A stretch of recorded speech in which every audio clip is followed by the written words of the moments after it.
Zara opened her eyes slowly, gasping for air. The inside of the escape pod was filled with smoke. Sparks were flying from broken wires above her head. Her ears were ringing and blood was running down her forehead. She didn't know where she was. Her body felt heavy. Her hands were cut, and the metal floor beneath her was hot. The pod had crashed, and she had somehow survived. But this was not Earth.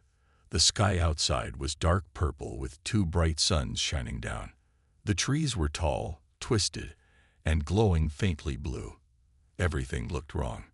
Alien, dangerous. She pulled herself out of the pod, her legs shaking. Each step was painful. The ground was soft and made a strange squishing sound under her boots. A bitter smell filled the air, like burning metal mixed with rotting leaves. Her throat was dry. She looked around but saw no signs of life. No people, no buildings, no help. She didn't remember how she got here. The last thing in her memory was a flash of light and alarms screaming in the ship. Then darkness. A sudden low growl made her freeze. It came from behind the trees. Slowly, she turned her head. Her heart stopped. A large creature was standing between the trees, half hidden in shadows. It had 6 legs, thick black skin, and glowing green eyes that locked onto hers. Its mouth opened, showing rows of sharp teeth, but it didn't move. It just watched her. Zara didn't wait.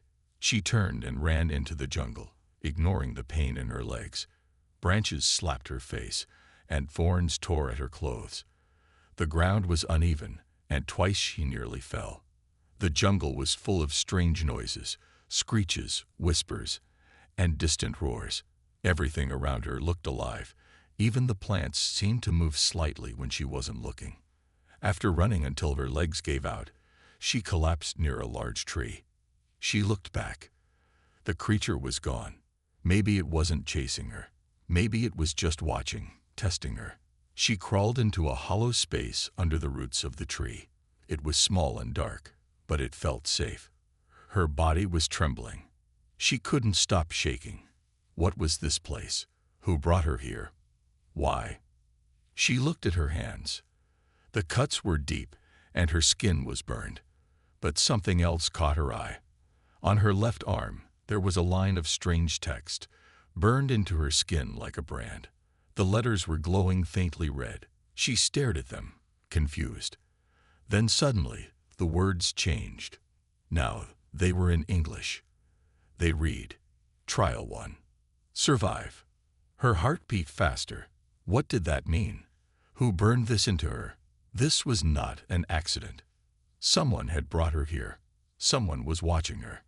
Maybe it was a game, or a test, or some kind of sick punishment. She had no answers. Only fear.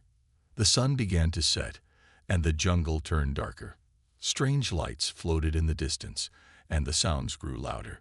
Zara stayed in the hollow tree, trying to stay quiet. She wrapped her arms around her knees, hoping this nightmare would end. But she knew deep down it wouldn't. Not until she passed the trial. Hours passed. Every time she closed her eyes, she heard something move outside. Once, something brushed against the tree. She held her breath and didn't move. Then silence. She thought she was alone again, but then she saw it. Green eyes in the darkness, watching her from a few meters away. The same creature, still there. She looked around for anything she could use. Her hands found a sharp rock near the roots. It wasn't much, but it was better than nothing. She gripped it tightly, her hands bleeding more from the rough edges. She wouldn't die without a fight. The creature stepped closer, slow and silent. It didn't roar this time. It just watched. Zara felt something strange in her chest. Not just fear, but anger. Who were these monsters to test her like this? She didn't ask to be here. But if they wanted a fight, she would give them one. Just as she stood up, ready to swing the rock, red lights appeared in the air all around her. Dozens of floating drones hovered silently, each with a red lens pointed at her like a camera. They blinked one by one, and then a voice echoed in the jungle, robotic and cold. Subject 14. Initial survival trial observed. Next phase beginning. The creature suddenly turned and disappeared into the forest, as if it had done its job. Zara was breathing hard, confused and furious. What was the next phase? Who was behind this? Before she could move, the ground under her shook, and the tree roots pulled away, revealing a glowing hole beneath her. She didn't even have time to scream before the ground collapsed, and she fell into the darkness below. Zara fell through the hole in total darkness. Her body hit something soft, then slid down a smooth tunnel. She spun and tumbled until suddenly she dropped into a cold room with glowing metal walls. The air here was strange, cleaner, but with a bitter chemical smell. She groaned and sat up slowly. Her body ached all over. Her sharp rock was gone. Her hands were shaking, and her mind was racing. Where was she now? Underground, or inside a ship? The room had no doors, just curved silver walls.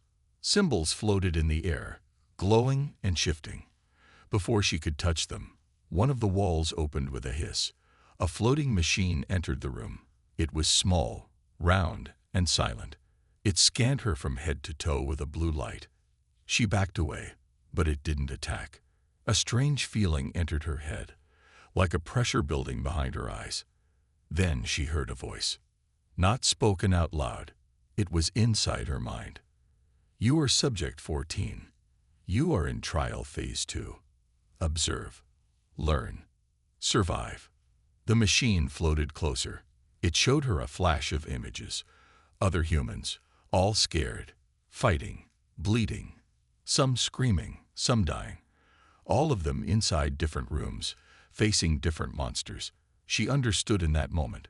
She wasn't the only one brought here, but she was the only one left now. The others had failed. The voice returned. You are the last. Succeed, and you may leave. Fail, and you join the dead.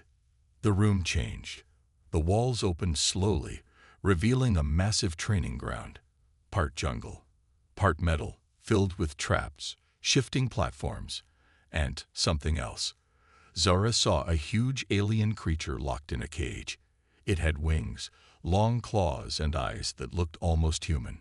It was snarling, trying to break free. A second voice entered her mind. This one was calmer, softer. Not all monsters are enemies. Not all humans deserve to survive. Zara looked around. What kind of test was this? What were they trying to teach her? She stepped out onto the metal floor. The cage door opened at once. The alien beast ran out, roaring, but stopped when it saw her. It didn't attack. It stood tall, watching her closely. Its claws were sharp, but its body was covered in old wounds. It was breathing hard. It was injured, like her. She picked up a metal rod lying nearby. A weapon. She gripped it tight, expecting the creature to rush her. But it didn't. Instead, it growled softly and backed away. It didn't want to fight. Then the voice spoke again. Kill the beast. Victory brings reward. Mercy brings punishment. Zara's grip tightened. Her heart was racing. She walked closer to the alien. It didn't move. Its eyes were calm now, even sad. She raised the weapon and stopped. She thought of Earth, of war, of people who killed first and asked questions later. She remembered the cold way the voice gave orders. This wasn't about survival anymore. This was about choice. She dropped the weapon. No, she said out loud. I won't kill it. The room went silent. Even the alien looked surprised. Then everything around her changed. The lights dimmed. The ground shook again. Zara thought she made the wrong choice. But then, the alien walked past her slowly, bowed its head once, and disappeared into the shadows. The voice returned, colder than before. You disobeyed. You showed weakness. Another wall opened. A new challenge had begun. This time, dozens of drones floated in, the same red-eyed machines from the forest, all armed, all targeting her. Zara ran. She dodged behind broken metal walls, using every piece of cover she could find. The drones fired small blasts of energy, burning holes in the floor around her. One blast hit her shoulder, making her cry out in pain. But she kept moving. She had no weapon, no armor, just speed and instinct. She found a control panel on the far wall. It looked damaged, but still alive. She pressed random buttons, trying to find something. Anything. A door opened behind her, a small crawl space. She dove inside just as the drones reached her location. In the tunnel, it was pitch dark, but she kept crawling. Crawling through dust and broken wires and dripping metal pipes. Crawling toward survival. Finally, she reached the end. Another drop. She fell into a quiet, dark room filled with floating blue lights. It looked like a command center. Screens showed images of the planet, maps, videos of other test subjects. All dead. One screen showed her. Live. The label read, Subject 14. Status. Alive. Phase 3. Begin. Zara stood up, breathing hard, her body bleeding and burned. But her eyes were filled with fire. She wasn't a weak human anymore. She was learning. She was changing. They wanted a survivor. They were going to get something more than that. Zara stood still in the command room, staring at her own face on the glowing screen. The words, Phase 3. Begin, burned into her mind. Her body was weak. Her shoulder burned from the drone's shot. But she wasn't thinking about pain now. She was thinking about escape, about revenge, about the monsters behind the voice in her head. The room was cold and silent except for the soft hum of machines. She moved slowly, searching for anything useful. Most of the machines were dead or locked, but one panel had blinking green lights. It responded when she touched it. A new screen opened, showing the layout of the underground facility. Long tunnels, different testing chambers, drone storage areas, and something deeper, a section marked Throne Room. Zara narrowed her eyes. Throne Room. Was that the control center? The place where these tests were being run. Her eyes moved to a blinking red dot marked You Are Here. She was far from it, many levels above. And between her and that place, more trials, more traps. A voice returned in her head, this time distorted and angry. You are not ready. Turn back, obey, and live longer. Zara smiled. I'm not here to obey, she whispered. She grabbed a broken pipe from the floor and moved through the next door. This time, no alarms sounded. No drones attacked. The hallway was dark and narrow, filled with old wires, leaking steam, and the echo of her footsteps. It looked like a maintenance route, not made for test subjects. Maybe she had slipped off the planned path. Good. She wanted to surprise whoever was watching. As she walked, she began hearing whispers, soft voices in the dark. At first, she thought it was the voice again. But then she heard her name. Zara. She froze. Zara, come back. The voice was familiar, a woman's voice. Her mother, her sister. No, they were dead. This was a trick, a game. She turned sharply and saw nothing, just shadows. Then she stepped into a large round room with glowing floor tiles. As soon as she entered, the door behind her closed and locked. A new voice filled the space, deeper, human-sounding, almost gentle. Welcome, Subject 14. This is Phase 3. Mental calibration. Face your past. In the center of the room, a figure appeared. It looked exactly like her. Same face, same hair, same tired eyes.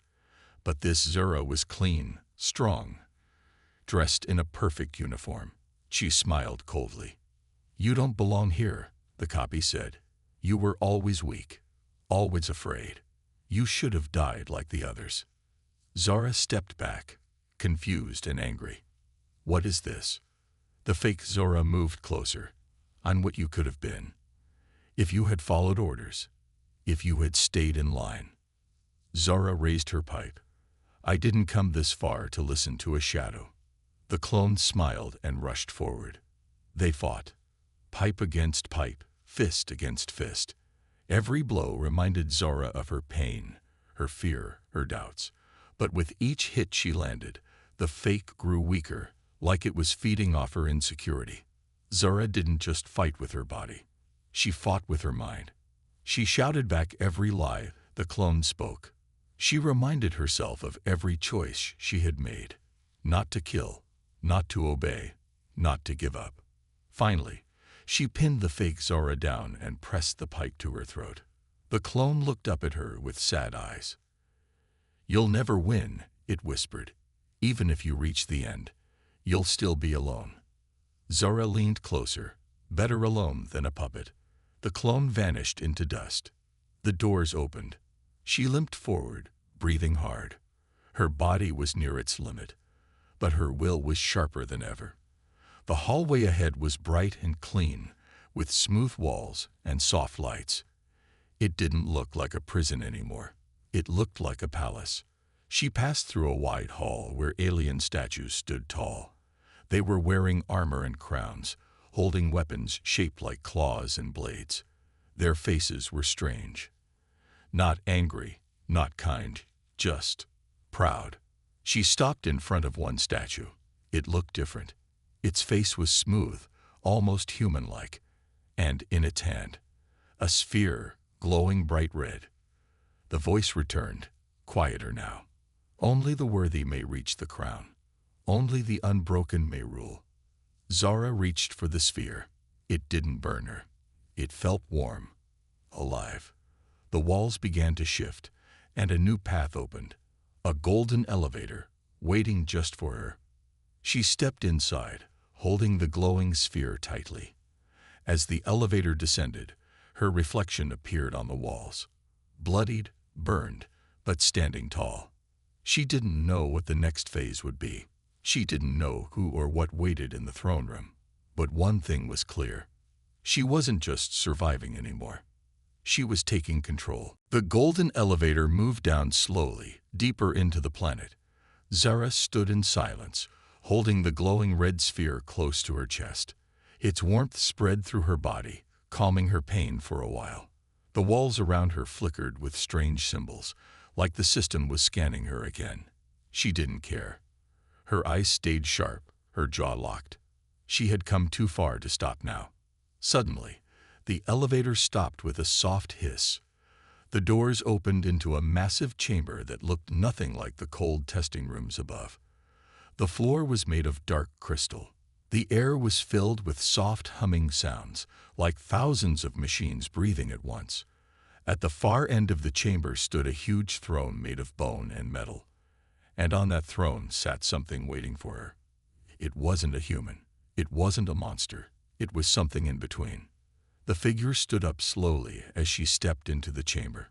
It was tall and wore a black robe that moved like smoke. Its face was hidden behind a silver mask, shaped like a skull.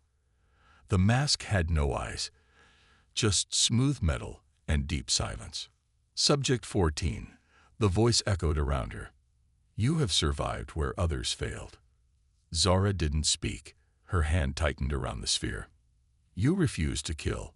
You disobeyed. You showed strength and mercy." The masked figure stepped down from the throne. Now the final trial begins.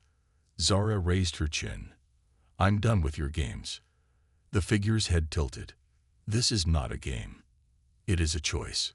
Suddenly, the floor between them opened. A circle of light appeared, revealing a glass chamber beneath. Inside it, floating in green fluid, was another human. A young boy, no older than 10. His eyes were closed, wires attached to his skin. He was alive, but barely. Zara's heart sank. "Who is he?" she asked. "A child from your world," the figure replied. "He was taken like you, but his trial was paused. His fate depends on you now." A second panel rose beside the throne. It had 2 buttons, one blue, one red. "Press red," the voice said. "The boy dies. You take the crown. Your pain ends. You are free. Press blue. The boy lives, but the crown will reject you. You will be thrown back into the jungle." The trials will restart. You may not survive next time. Zara stared at the buttons. Her body trembled. Every part of her wanted to escape. She had earned it. She had blood for it. She deserved the crown, didn't she? But the boy's face, in his expression, even while asleep, she saw fear. The same fear she had when she woke up in the escape pod. He had no choice. He had no weapon. He had nothing but hope, just like she once did. Her hand moved slowly and pressed the blue button. Silence filled the chamber. The masked figure didn't speak. The throne dimmed. The glass chamber below hissed open, and the green liquid drained away. The boy began to breathe on his own. His eyes fluttered open. He was awake. Zara stepped back, unsure what would happen next.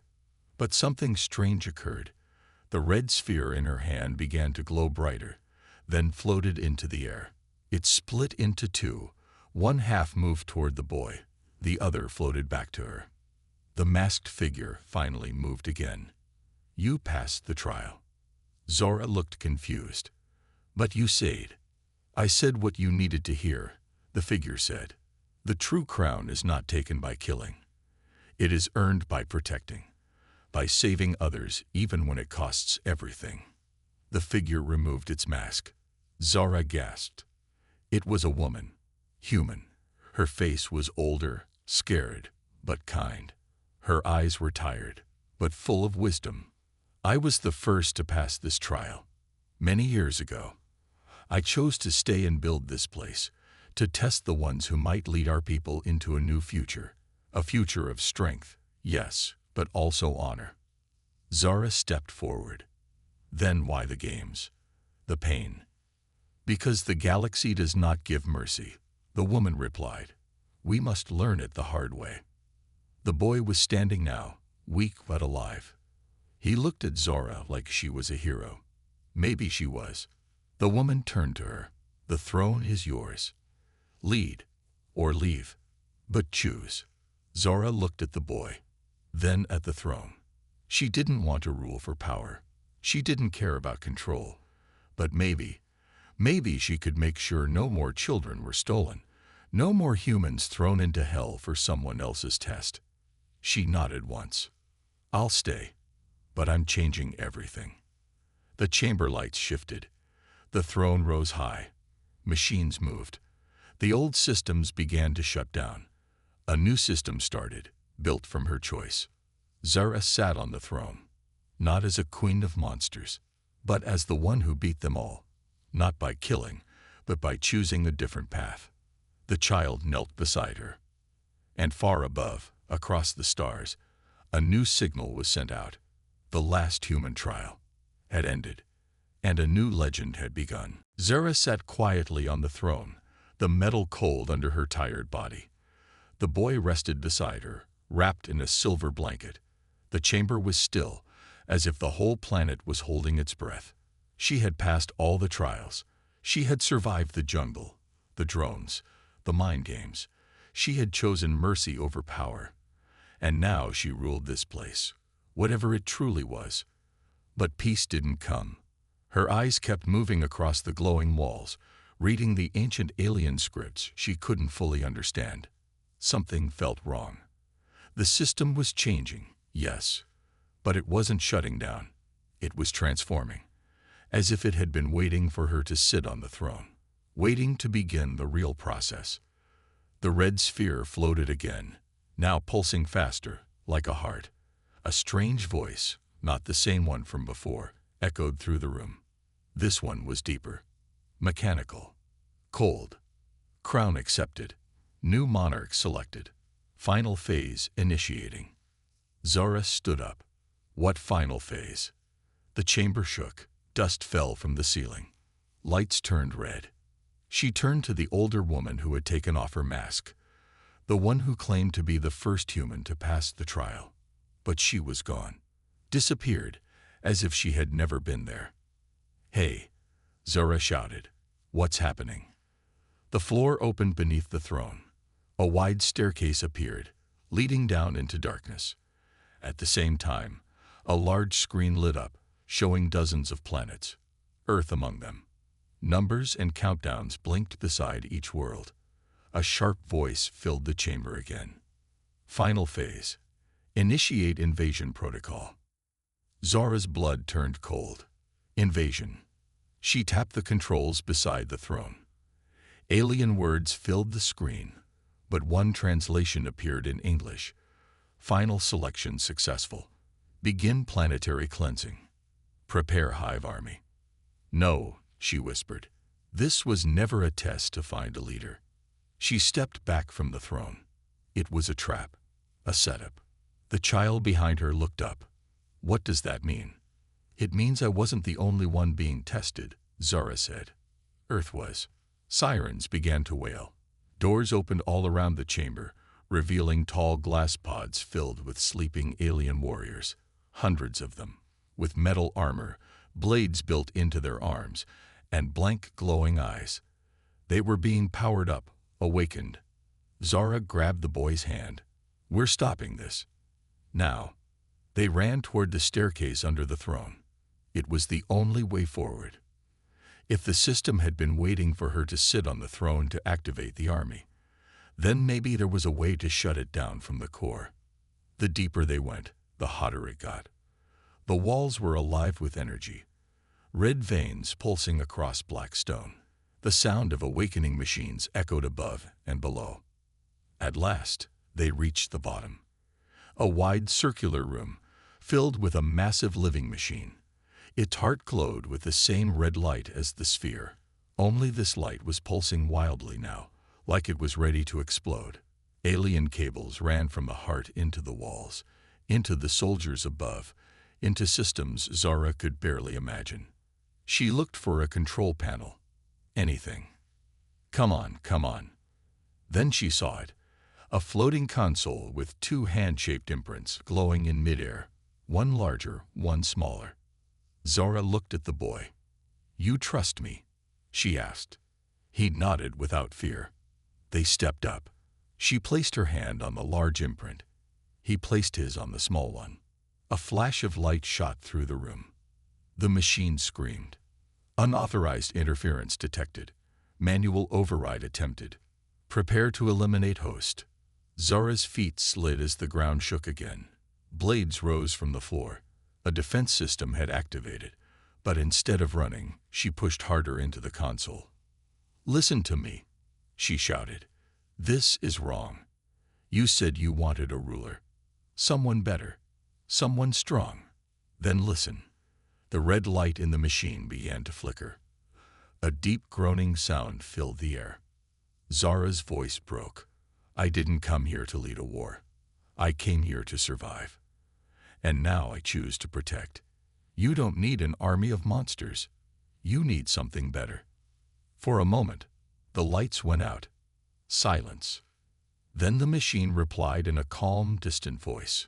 Alternate leadership model accepted. Crown energy redirected. Hive Army shutdown initiated. One by one, the lights on the map turned off. The alien soldiers above powered down. Their pods darkened. Across the galaxy, the countdown stopped. Zara let go of the console and fell to her knees. The boy helped her sit up. They had done it. But as she looked around, she realized something else. The planet, it was dying. The systems that had kept it alive were shutting down with the war machine. The air was thinning.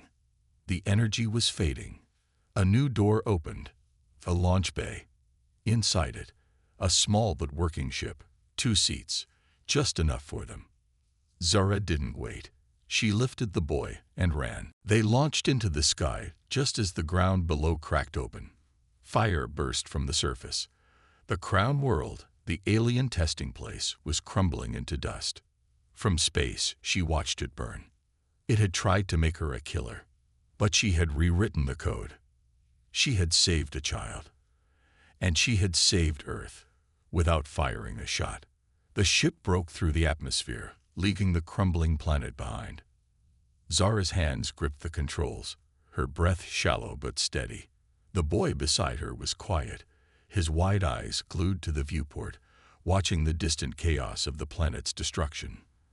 The fires, the explosions, the black clouds of smoke rising into space. It was the end of something, but not the end of everything. Zara couldn't think about that now. The boy needed to get home, back to Earth, to safety. And she needed to make sure that the alien systems didn't follow them, that Earth wouldn't become another target in their twisted game. The systems, the trial, the crown, it was all connected to something bigger, something worse, and she had just begun to understand it. "Are we safe?" The boy's voice broke the silence, quiet but curious. He was looking at her, still unsure of what had happened, or what would happen next. Zara didn't turn to him immediately. She kept her focus on the control panel, scanning for any signs of pursuit, any tracking signals that might have activated when they escaped. "I hope so," she said, "but I don't think we'll ever really be safe." The ship hummed around them as they flew through space, its engine barely making a sound. She had no idea how long they'd be in transit, or if Earth would even be ready for what they were bringing back. The boy was the only one who could give answers. But she could feel the pull of exhaustion in her bones. She hadn't slept since that first crash on the alien planet. Her body ached, her mind screamed for rest. Yet, she knew she couldn't let herself slip into unconsciousness. Not yet. A red light blinked on the dashboard. Zara's eyes shot to it. A message was appearing on the screen. "Unauthorized access detected. Originating from Fleet 7, Earth. Proceeding with mission activation." Zara's heart skipped a beat. Fleet 7. It couldn't be. Earth couldn't possibly know about the system. The trials, the tests, the alien technology. It had all been kept a secret, hidden in some forgotten corner of space. Who could have activated it? She punched a few buttons on the control panel, trying to trace the signal. A low hum filled the cabin, and the screen showed a dark shape moving toward them. Something large, something fast. "Zara?" the boy asked, his voice trembling slightly. "What's happening?" Zara didn't answer. She had to think fast. She pulled the ship into a sharp turn, hoping to avoid whatever was coming. Her fingers moved over the controls, trying to reroute the ship's path. But the ship was already responding to the incoming threat. It had its own autopilot system designed for combat, but Zara wasn't ready to face another fight. She couldn't. The screen flashed again, this time showing the approaching object in greater detail. It was a massive ship, dark and sleek, moving at incredible speed. The message on the screen changed. "Mission protocol breach. Reinstating pursuit. Fleet 7 will not allow escape." Zara cursed. The fleet, it was real. And if they were here, it meant Earth was already involved. They had activated something. They had found out about the trials. They were coming for her. The boy's voice cracked. "What's Fleet 7? Why are they chasing us?" Zara hesitated. She didn't want to scare him, but the truth was simple. The fleet was not there to help. It was another part of the system she had escaped from. Another test. But this time, it was a mission that had already been activated. And she was the target. "They're not from Earth, kid. They're part of the program. The trial. The system," Zara said, her voice low, her eyes still locked on the controls. "I don't know how they know about us, but they're coming for us, and they won't stop until they get what they want." The ship shook as an explosion rocked the hull. Zara cursed again and pushed the ship into full speed. The fleet was catching up fast. She could feel the pressure, the weight of the danger, but she wasn't going to let them catch her. She couldn't. She flicked a switch, activating the ship's defense shields. Another explosion rocked them, this time closer, shaking the entire ship. But the shields held. She had to keep them intact long enough to get out of this mess. "Hang on," Zara shouted as she made a sharp turn, sending the ship spiraling through space, dodging incoming blasts. She looked at the boy, his face pale with fear, but his eyes determined. "We're not giving up. Not now. Not after everything." She pulled the ship into a dive, heading toward the nearby asteroid field. The sharp, jagged rocks would make it harder for the fleet to follow. She pushed the ship harder, faster, hoping that the twists and turns would give her enough of a lead. The fleet ship followed. It was faster, stronger, but Zara was more desperate. She slammed a button, opening a hidden weapon compartment beneath the ship. A sharp, metallic screech filled the cabin as two large cannons extended from the sides. "Get ready," Zara shouted. She fired. The first blast hit the pursuing ship, causing a massive explosion that lit up the space around them. But the fleet ship didn't stop. It fired back, hitting Zara's ship with a blast that rocked her to the core. The ship shook again, and for a moment, she thought they were done. But the ship's systems kicked in, rerouting power to the shields. The fleet wasn't giving up, and Zara wasn't either. With her eyes focused, she pulled the ship into another dive, dodging debris from the explosion. It was a race now, not just to escape, but to survive. To make it back to Earth before everything went wrong. Zara didn't know if they would make it, but she wasn't going to stop fighting. The asteroid field loomed ahead, its jagged rocks spinning in unpredictable patterns. Zara's heart raced as she steered the ship through the chaos, weaving between the massive boulders. She could feel the heat of the chase, the pressure building with every second. The fleet was close, too close. A bright flash from behind her signaled another blast, rocking her ship again. This time, the shields flickered, almost giving out. Zara's hands gripped the controls tighter, her knuckles white. The boy beside her didn't make a sound, but she could see the fear in his eyes. They were running out of time. "We can't keep this up forever," Zara muttered to herself. The fleet's ship wasn't just following them. It was tracking every move, firing with precision, and getting closer with each passing moment. She needed a plan. Fast. The ship shook again, a blast grazing the hull. Sparks flew from the control panel, and the lights flickered. Zara cursed under her breath. "Hold on," she shouted, pushing the throttle to maximum. She shot through the asteroid field, barely avoiding collision with a large, spinning rock. The fleet was right on her tail, and it was clear they weren't going to let her escape so easily.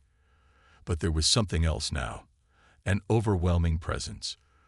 Zara felt it in her bones, a force more powerful than just the fleet's pursuit.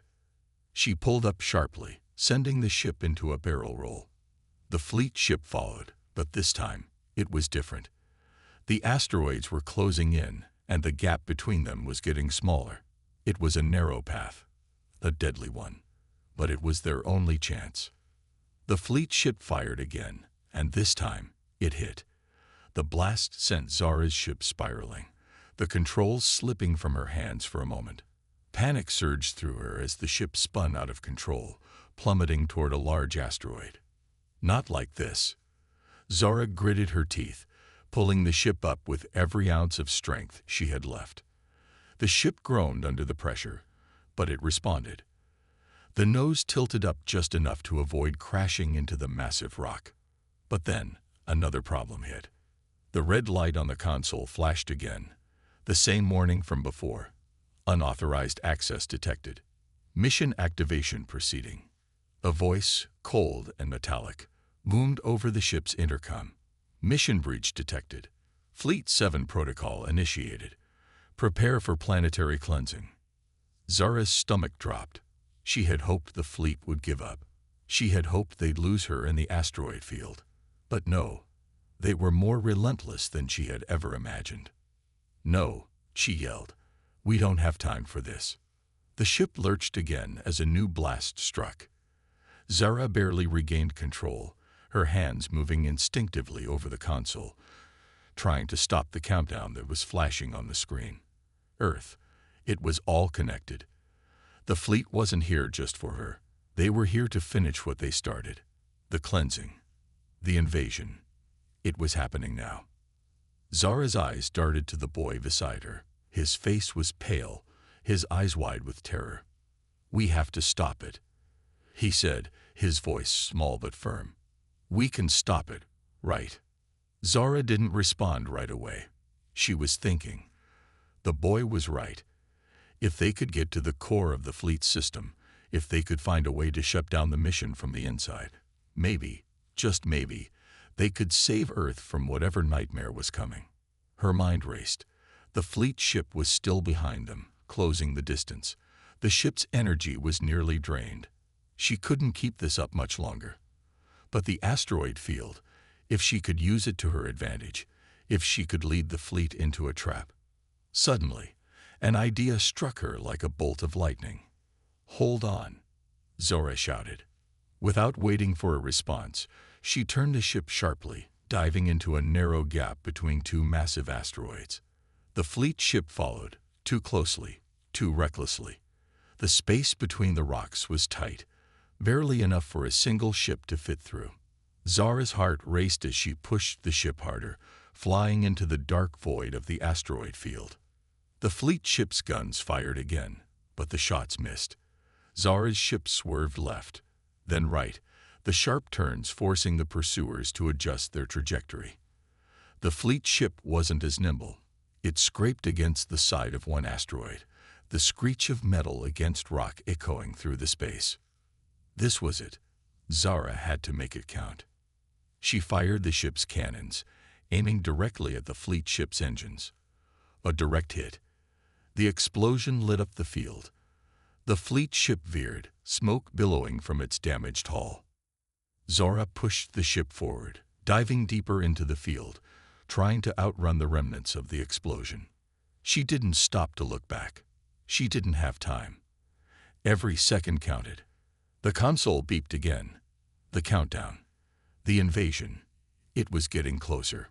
"We need to get to Earth," Zora said through gritted teeth. "Now." The boy nodded, his expression set in determination. "We will." With one final push, Zora's ship shot forward, the last stretch of the asteroid field ahead.